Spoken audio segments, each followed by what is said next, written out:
preguntarte por ese frente, ¿no? ¿Cómo se definió? ¿Cómo nació? ¿Cómo surgió? Bueno, en realidad confluimos en ese frente una serie de agrupaciones o de espacios que nos conocemos hace mucho tiempo, que venimos militando juntos hace mucho tiempo. Hay varias características que nos unen. Uno es un componente generacional. En la gran mayoría somos sub 40, para ponerle un recorte, lo cual no es que en sí mismo eso sea un valor, sino que le da una impronta particular o una cierta preocupación por algunos temas y sobre todo una forma de construcción política, porque somos todas personas que empezamos a militar después del 2001, sí, con un rechazo muy fuerte a lo que es las formas tradicionales de hacer política, los partidos políticos tradicionales. Otro rasgo en común es la militancia social. En el caso de Juan, bueno, vinculado al mundo de la economía popular, en el caso de compañeras del mundo del movimiento de mujeres feministas, en otros que venimos en una trayectoria del mundo universitario, pero una fuerte impronta de militancia social que entiende que es importante también participar de la política institucional, ¿no?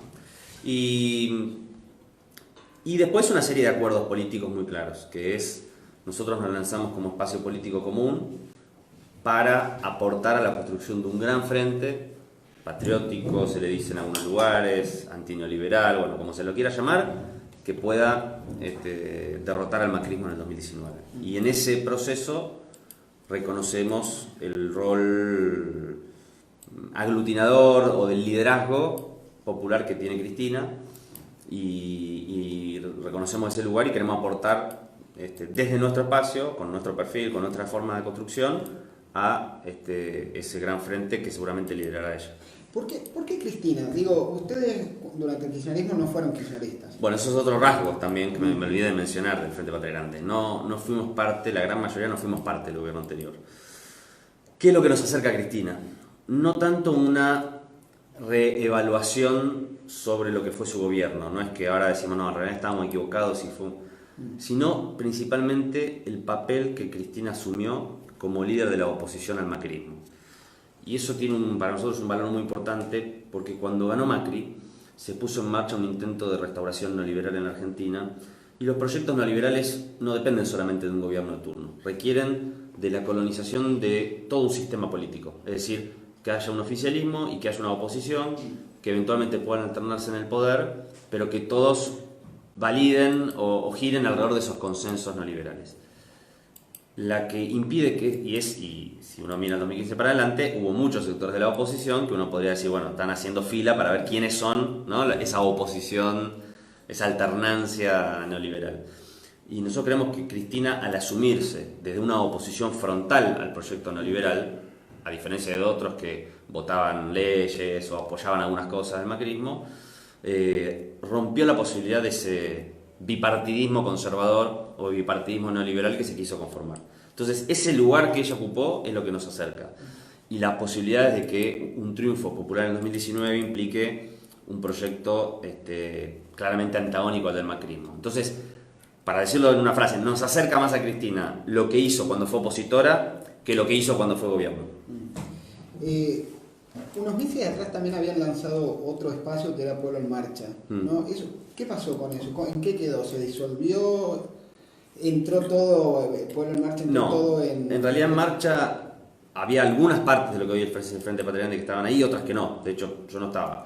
Pero en Marcha es un espacio que fundamentalmente había convocado, bueno, el Movimiento Evita, Libres del Sur, las CCC, sí, era como algo así, como la expresión política de lo que era el espacio de los movimientos sociales nucleados en lo que se llamaban los Cayetanos, ¿no? Los Cayetanos. Era como, bueno, esa coordinación de lo social, trasladémosla en un espacio político, para decirlo de una manera.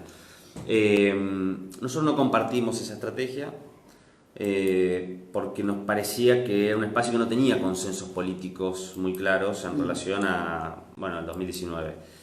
Y entonces, si bien estaba ese componente de la lucha social muy fuerte, y lo cual nos parece interesante, no tenía acuerdos políticos y de alguna manera creemos que por eso terminó naufragando. En cambio, nosotros por eso yo le decía así, nosotros nacimos como Frente Patria Grande con un planteo muy claro del 2019. El Movimiento Evita ahora se amigó con Cristina, ¿no? Digamos, no me atrevo a decir se amigó, sí diría retomaron el diálogo, lo cual no es poco, sí. y no es menor. Así lo presentan, de hecho. Sí, ¿no? sí. Se presentan así. Igual sobre... Se volvieron a acercar. A mí hay una cosa, Cristina, bueno, efectivamente es una gran dirigente y tiene un manejo ahora del silencio que a mí me está llamando mucho la atención, ¿no? Como estrategia política, porque por ejemplo lo que salió a decir Berbisky de la reunión, por ejemplo, de Miriam Bregman con Cristina, que generó una especie de cimbronazo, Miriam Bregman lo descartó y Cristina no dijo nada, ¿no? También hay un juego ahí con su silencio. Sí, claro. Ella usa bien el silencio. También porque el macrismo está teniendo tantos problemas, tantos fracasos acumulados en su gestión. Hay una frase que se le atribuye a Perón, yo no sé si la dijo o no, pero se le atribuye, que me parece excelente, que decía algo así como: cuando el enemigo se está equivocando, no lo interrumpas. Sí. ¿No? Es decir, entonces, bueno, lo mejor que podría pasar al macrismo es que Cristina salga a hablar todos los días y que el centro de la discusión en la Argentina hoy sea lo que dijo Cristina. Lo mejor para nosotros es que el centro de la discusión sea el desastre de las políticas y los resultados de la política que cambiemos. De hecho, todo esto que pasa con el tema judicial, las causas y demás, son un intento permanente de que la discusión en la Argentina, hay una disputa por cuál es la discusión. Bueno, nosotros tratamos que la discusión sea la debacle económica y el desastre de la gestión de Cambiemos. Ellos intentan que el centro de la discusión sea el juicio, la audiencia en Comodoro Pi que tiene Cristina. Sí. Bueno, ahí hay una pelea, digamos. Entonces, el silencio yo creo que es una muy buena estrategia para no colaborar con que el centro de la discusión en la Argentina, a pesar del denodado esfuerzo de los medios de comunicación, sea las causas de Cristina. Sí, además Cristina todavía no define si va a ser candidata y también, digo, en esto también mucha gente sale a decir que no. Por ejemplo, Eve sale a decir que no va a ser candidata, ¿no? Sí. Y aparece como una figura ahí también que se arroga la... ¿Había sido candidata Eve? No. Que Cristina no va a ser. Que Cristina no va a ser candidata. Eve lo dijo. Sí. Lo cual plantearía otro escenario. Totalmente. A ver, el año pasado pasaba lo mismo, ¿no? Es decir, hasta último momento no se sabía si iba a ser o no se iba a ser. Algunos estaban convencidos de que no iba a ser, otros estaban convencidos de que iba a ser. La realidad es que nadie lo sabe. Y no es un tema de saber. Es probablemente que... yo me imagino que Cristina no lo sabe. ¿Por qué pensar que hay una decisión pero nadie la quiere contar? No. Va a ser una evaluación, seguramente, que va a ser más cerca del momento para ver si efectivamente es lo mejor o no es lo mejor. No es que ya hay una decisión tomada hoy pero no se cuenta. Se verá el año que viene. Se verá. Y me parece que eso es inevitable que sea así. Ahora, obviamente, un escenario en la Argentina si es candidato y otro que no. Del mismo modo que un escenario en la Argentina si Macri es candidato que si no. Sí. Y ahí hay una discusión. Hay quienes creen que Cristina es un obstáculo para la unidad, hay quienes creen que Cristina es un obstáculo para ganar el macrismo. Yo pienso que es al revés. Pero bueno, es una discusión especulativa también, porque después va Cristina y pierde la elección y vos vas a decir, bueno, si era otro candidato hubiera ganado, y qué sé yo. 2015 se puso candidato a Scioli con la tesis de que poniendo un candidato distinto, más moderado, más conciliador, se aseguraba el triunfo, ¿no? Entonces no pongamos un candidato confrontador, y perdió. Sí. Entonces, digo, ahora vamos a poder decir, bueno, pero si iba otro ganado, no lo sabemos. Sí. Son discusiones muy especulativas, y lo que sí es cierto es que perdió, y que en general cuando se adoptaron las estrategias de buscar candidatos más de centro, para decirlo de una manera, suponiendo que eso garantiza el triunfo, hasta ahora no se ha demostrado que eso sea así, ¿no? Entonces me parece que por lo menos yo discuto fuertemente con esa tesis, que está muy en boga en un sector del campo popular. Respecto a este frente, algunas cuestiones que surgieron así como debates o que se ponen sobre la mesa son lo polémico que tiene Grabois es claramente que tiene esa alianza o esa alianza con la Iglesia, con el Vaticano, directamente con el papado, digamos. Que es lo mismo que le preguntaba ayer a Diana, que es otra parte del frente, sí. ¿No? Entonces, ¿cómo hicieron para sortear eso? ¿Qué es lo que pensás de esto? ¿Es para vos también el feminismo una moda? ¿Cómo? No, de hecho el feminismo es un componente muy importante de este frente, ¿no? Yo creo que, a ver, en nuestro pueblo y en la militancia del campo popular en Argentina es diversa, ¿no? Y en esa diversidad la Iglesia juega papeles contradictorios, el Papa juega papeles contradictorios. En temas claramente como el aborto u otras reivindicaciones feministas, claramente la Iglesia es un adversario. Pero en muchos otros temas es un aliado. De hecho, los movimientos que hablábamos antes, nucleados alrededor de San Cayetano, ya con el nombre de San Cayetano dice bastante, bueno, en esas peleas por el programa de tierra, techo y trabajo, la Iglesia es una aliada y el Papa Francisco es un aliado, ¿no? Entonces, bueno, ¿cómo manejamos esa contradicción?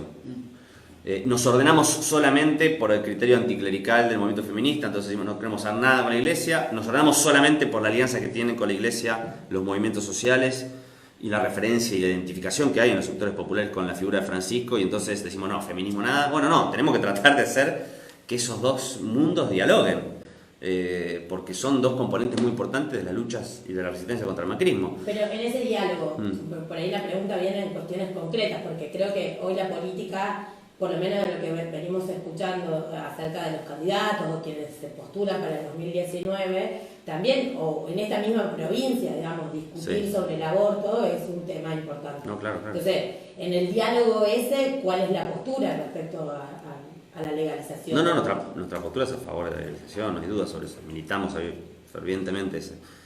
Juan Grabois tiene una posición, que es una posición personal de él, claro, que la respetamos, y que además creemos que ha tenido, digamos, ¿cómo decirlo?, una evolución favorable, porque después de esas declaraciones, digamos, ¿no?, poco felices que tuvo, que le valieron esas críticas, las siguientes veces que le preguntaron, él dijo, no voy a hablar del tema, es un consenso con las compañeras de nuestro espacio de que yo no tengo que hablar de este tema, que nos parece que es lo que corresponde, claro, porque él tiene su posición, es una posición personal y hay que respetársela.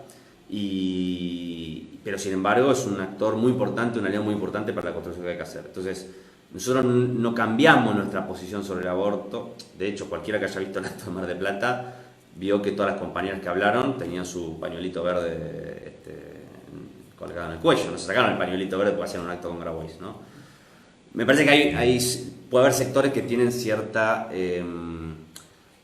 digamos, animosidad en plantear un cuestionamiento en este punto que tiene más que ver con las internas que hay con todos los espacios, como las hay en el feminismo, como las hay en cualquier otro espacio, que con una cuestión real, porque nosotros no, en ningún caso, modificamos o bajamos esa bandera por participar de este frente. Al contrario, la exponemos abiertamente y nos expresamos a favor. Somos parte de la campaña y de la lucha por el aborto legal, seguro y gratuito.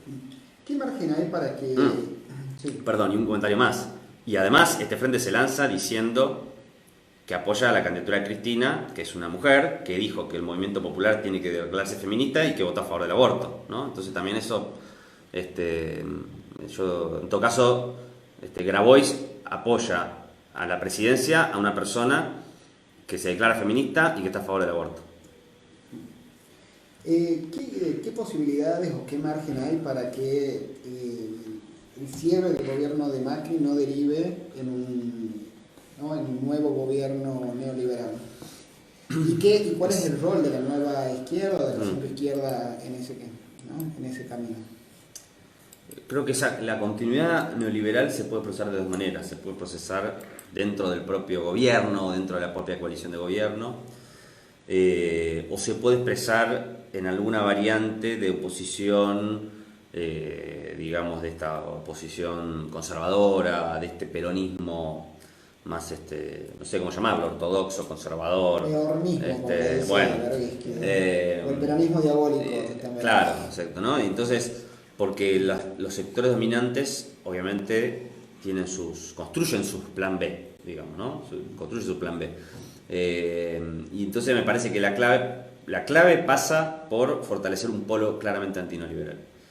Ese polo antineoliberal es diverso, no es solo el kirchnerismo, pero tampoco solo la izquierda o solo la centroizquierda o solo el progresismo. Es diverso y hay que construir un frente que pueda abarcar todo ese polo antineoliberal con la mayor amplitud posible. Después hay representaciones existentes. A vos te puede gustar más o menos, pero es indudable que Cristina tiene más adhesión popular que otros espacios del campo popular. ¿Hay generar mayor amplitud en el frente Yo creo que porque tiende, vos sí. decías en esto de los sancayetanos, digamos, que quedaron afuera algunos, Sí. ¿no? Bueno, acá hay algunas particularidades en Tucumán respecto Sí. a quienes movilizan. Entonces, ¿cómo sería posible que ingresen esos movimientos? Yo creo que la tendencia es hacia eso. Bien. Que la tendencia Trabajan hacia ahí. Sí, pero no porque nosotros trabajemos para eso. Creo que hay una tendencia en la realidad Bien. que se viene procesando desde diciembre del año pasado, cuando con la reforma previsional empezó un proceso de convergencia abajo, digamos. La unidad para mí no es un proceso superestructural. No es que se sienten en una mesa Cristina con Felipe Solá, con Grabois y con 3 más y firmen un pacto. No, es un proceso que se da por abajo y que después en todo caso tiene su expresión superestructural. Y ese proceso yo creo que se viene dando.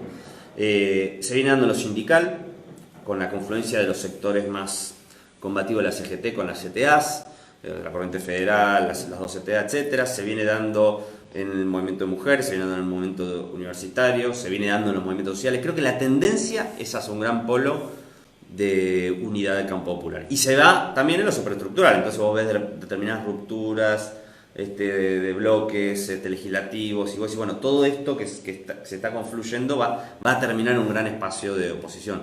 Yo creo que vamos hacia eso, ¿no? Después habrá una discusión de cuál es la ingeniería electoral en la cual eso se tiene que expresar, si tiene que ser con paso, sin paso, pero es una discusión secundaria. Lo importante me parece que confluye hacia eso la realidad. Y en expresiones locales, ¿cómo sería eso? Porque acá tenés algunas particularidades, ¿no? Está complicado Tucumán, si va si el kirchnerismo, Sí, claro. o sea, si la candidatura de Cristina va de la mano de José Alperovich, que es como pareciera que se va a dar. El nuevo delegado. Parece. El nuevo delegado, o nuevo viejo también, ¿no? Uh-huh. Es complicado. O sea, todo el ala esta, como si se quiere, desde los sectores sociales, los sectores populares, y todo el sector del progresismo, y bueno, está complicado, te decía. Sí, bueno, obviamente cada provincia tiene sus características particulares, ¿no? Y no conozco en detalle la de Tucumán, pero yo creo que eso está abierto, digamos. Creo que hay una tensión, que es una tensión que estuvo siempre en el kirchnerismo cuando fue gobierno también, ¿no? Que es esta tensión entre cuánto apoyarse en lo viejo, para decirlo de una manera, ¿no? En el PJ viejo, en las estructuras políticas clásicas, y cuánto construir fuerza propia, cuánto apoyarse e integrar sectores de los movimientos sociales y demás. Y esa tensión nunca se resolvió. No se resolvió cuando fueron gobierno y no se resolvió ahora que es oposición, ¿no? Y es un escenario abierto. Entonces, yo creo que para que se resuelva en favor de lo que nosotros queremos, que no es que se resuelva a favor de los viejos políticos, sino de expresiones políticas nuevas, creo que lo que tenemos que hacer nosotros es construir esas expresiones políticas nuevas, ¿no? Y construirlas de manera tal de que tengan una densidad y una fuerza que no haga necesario que una eventual candidatura de Cristina, en este caso que estamos hablando, pero hoy es Cristina, mañana puede ser otra persona, no importa, que haga que esas candidaturas no tengan que depender de pactos con esas estructuras políticas viciadas, ¿no? Pero creo que el desafío nuestro es construir esas fuerzas que todavía políticas que no existen en muchas provincias. Estamos conversando con Itaí Hackman, que es dirigente, economista y parte del Frente Patria Grande, que se ha lanzado en Mar del Plata hace ¿cuánto? ¿3 semanas fue? Sí, fue el 27 de octubre. Sí, hace 2 o 3 semanas. 2 semanas. Y ¿a quién el otro día estuvo Jorge Altamira acá y le pregunté lo mismo. ¿A quién miran? ¿No? ¿Cuál es la referencia que hoy hay que mirar? Digo, ya no está Chávez, no está Lula, no están los que aparecían como esas referencias importantes. Bueno, ¿Altamira mira a alguien? No creo. Altamira le preguntamos si se sentía interpelado por el feminismo y dijo que el feminismo se tiene que sentir interpelado por mí. ¿Ahora? Nosotros miramos, a ver, primero, obviamente, en nuestro caso, y nuestro nombre lo indica, tuvimos una identificación muy fuerte con lo que fue el ciclo latinoamericano de los últimos 15 años, ¿no? Entonces, bueno, ese ciclo latinoamericano hoy no está atravesando su mejor momento, más bien está en un contexto de retroceso, incluso en donde sigue siendo gobierno, porque ahora hay elecciones en Bolivia en enero del año que viene y hay un escenario abierto, puede perder Evo Morales, ¿no? Ahora, esos procesos para nosotros, si bien hoy están en un retroceso, no están muertos tampoco. Es un proceso que está abierto. De hecho, en la Argentina creemos que está abierto. Pero además existen experiencias nuevas que nosotros miramos con mucha atención. En los países en donde no fueron parte de este ciclo de gobiernos progresistas o populares, aparecen fuerzas políticas nuevas que yo creo que hay que mirar con mucha atención. Bueno, ahora va a asumir López Obrador en México. En Colombia, un polo de izquierda sacó el 40% de los votos. Si bien no ganó el gobierno, para Colombia sacar el 40% de los votos, no sé, claro, es una barbaridad.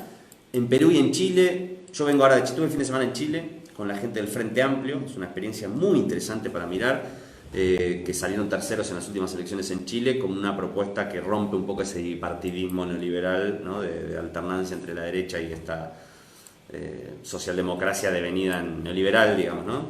En Chile, en Perú lo mismo. Entonces, en América Latina están emergiendo experiencias nuevas, no en los países donde hubo gobiernos populares o progresistas, sino justamente en donde hubo gobiernos neoliberales durante estos años. Y entonces hay que poner un ojo ahí, eso estamos mirando.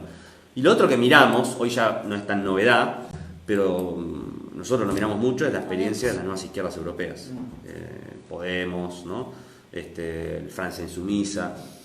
Siempre, obviamente, la Argentina es la Argentina, es muy difícil copiar. Acá existe algo que se llama peronismo, que no existe en ningún lugar del mundo, y es muy difícil de explicar afuera, es muy difícil de entender adentro, con todas las características propias de nuestro país. Pero esa experiencia la estamos mirando con mucha atención y creemos que, primero porque muestran que no está todo perdido, hay experiencias que surgen, y además porque hay algunos rasgos de esas experiencias que creo que sí son interesantes para aprender desde la Argentina, no para copiar, obviamente. ¿Y qué margen hay para frentes anticapitalistas, no solo antineoliberales?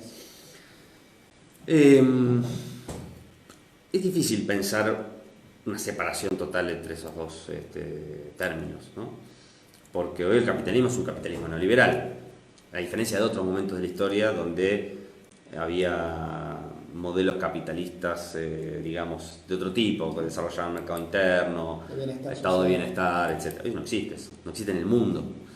Entonces, no sé si esa dicotomía de antineoliberalismo y anticapitalismo hoy en este contexto tiene demasiada vigencia. En todo caso, lo que sí hay que asumir es que vivimos en un orden, en un sistema mundial capitalista neoliberal que es hegemónico. No hay modelos hoy prácticamente alternativos. De hecho, el gran mérito de América Latina, en mi opinión, en estos primeros 15 años del siglo XXI, fue haber sido la única región del mundo en donde emergieron gobiernos que cuestionaron abiertamente ese orden neoliberal, ¿no? Es decir, América Latina fue a contratendencia del mundo en estos 15 años. Esto es un rasgo importante, por ejemplo, que los distingue de los gobiernos nacional populares de mediados del siglo XX, porque acá cuando Perón estatizaba empresas o establecía regulaciones económicas, era lo que estaba en boga en el mundo, ¿no? Es decir, el mundo en ese contexto iba en esa dirección, sistemas proteccionistas, protección del mercado interno. Bueno, América Latina hizo eso en estos últimos 15 años en contra de la tendencia predominante del mundo. Y en algunos procesos, yo creo que el anticapitalismo, la posibilidad de pensar sistemas, sociedades diferentes al capitalismo, surge a partir de la radicalización de esos propios procesos nacional populares, ¿no? Que es lo que creo que se intentó en Venezuela, con todos sus problemas, y en otros países de América Latina. Es decir, confrontando con el neoliberalismo, radicalizando esa experiencia en la confrontación con el neoliberalismo, aparece la posibilidad de rupturas más sistémicas dentro de esos procesos. Y a eso creo que eso apostamos nosotros, por eso desde la izquierda, o desde una izquierda popular, nosotros decimos, tratamos de apostar a esos procesos nacional populares.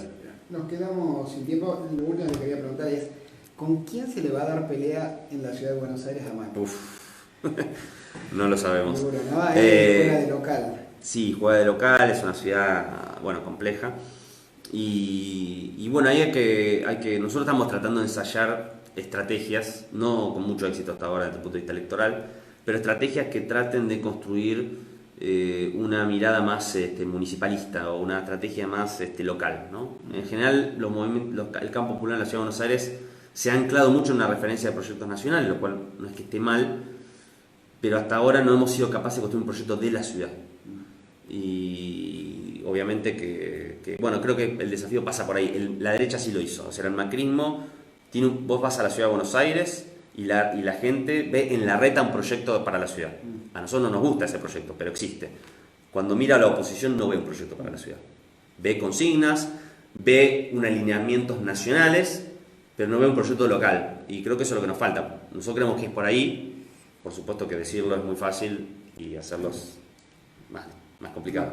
Bueno, muchísimas gracias. A ustedes por el tiempo. Muchas gracias.